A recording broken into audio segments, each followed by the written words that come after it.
સુરત જિલ્લામાંથી પસાર થતું નેશનલ 48 હાઈવેની હાલત બિસ્માર. કામરેજથી કડોદરા અને પલસાણા સુધીનો રસ્તો ધોવાયો.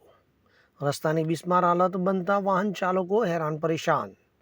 તો રસ્તામાં 1 થી 2 ફૂટ સુધીના મસમોટાઓ જોવા મળી આવ્યા છે. ખાડાઓ તો ક્યારે જાગશે નેશનલ હાઈવે 48ની ઓથોરિટી?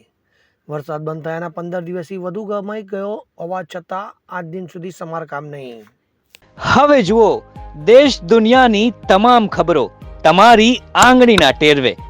ઉઠાવો મોબાઈલ અને ગૂગલ પ્લે સ્ટોર પરથી ડાઉનલોડ કરો અમારી CN24 ન્યૂઝ મોબાઈલ એપ.